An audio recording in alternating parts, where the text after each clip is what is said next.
تمام سامعین کو السلام علیکم۔ تبلیغی جماعت کی بنیاد 1926 میں مولانا الیاس کاندھوی صاحب نے انڈیا کے شہر نظام الدین میں رکھی۔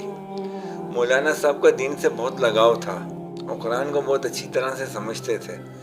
سامعین، آپ سے درخواست ہے میرے چینل کو سبسکرائب کریں تاکہ میری حوصلہ افزائی ہو سکے۔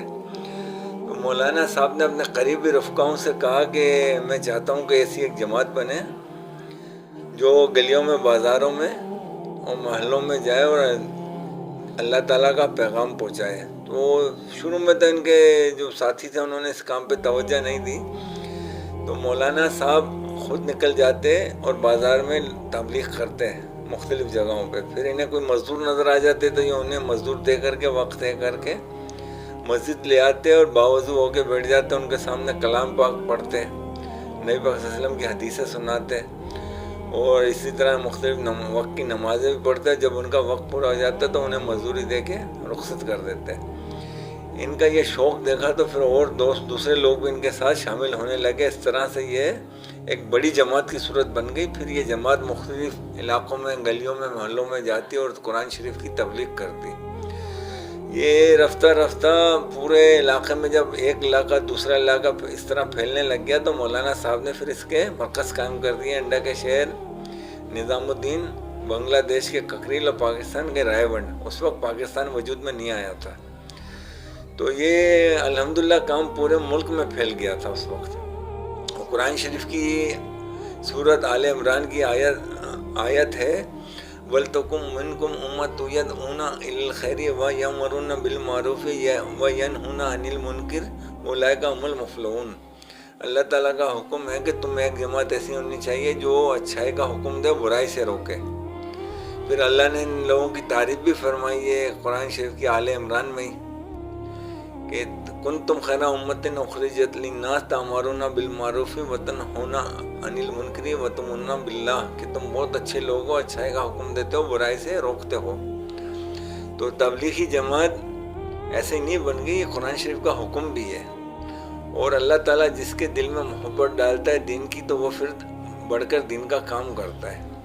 مولانا الیاس کاندھوی صاحب کا 1944 میں انتقال ہو گیا۔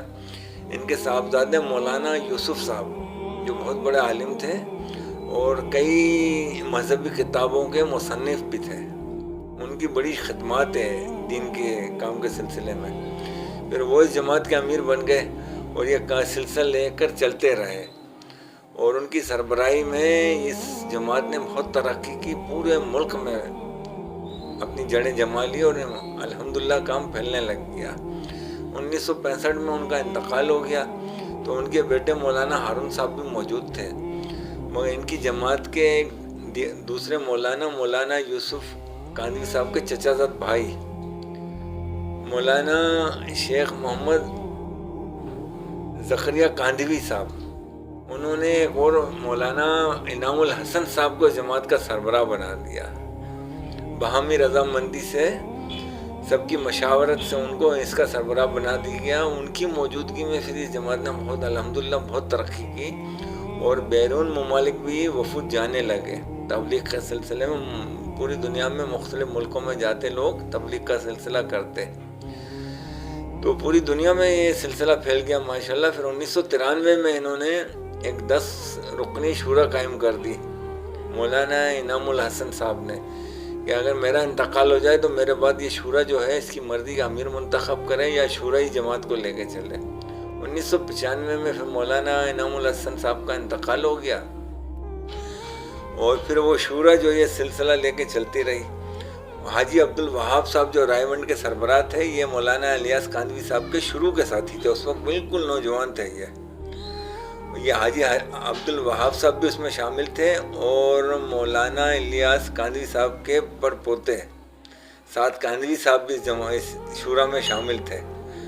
پھر 1915 میں صرف اس کے 2 رکن بچے، 8 کا انتقال ہو گیا، سعد کاندھوی صاحب اور حاجی عبدالوہاب صاحب۔ تو سعد کاندھوی صاحب پھر انڈیا کا نظام سنبھالنے لگ گئے اور حاجی عبدالوہاب یہاں کا پاکستان کا سنبھالنے لگے، اور کچھ عرصہ ہو گیا وہ بھی اللہ تعالیٰ کو پیارے ہو گئے، انتقال ہو گیا۔ الحمدللہ اس کا کام چل رہا ہے بہت اچھے انداز میں۔ تو تو ہم سب کو مسلمانوں پہ بھی یہ فرض ہوتا ہے کہ جب ہماری مسجدوں میں جماعت آئیں گے تو ان کی خدمت کریں، ان کے کھانے کا انتظام کریں، جو چیز کی انہیں ضرورت ہے انہیں مہیا کریں، تاکہ ہم بھی اس نیک کام میں شامل ہو سکے۔ اسلام جو ہے نبی پاک صلی اللہ علیہ وسلم کی 23 سالہ جد و جہد کے بعد وجود میں آیا، پھیلا، عرب میں پھیلا، پھر اس کے بعد پوری دنیا میں پھیلا۔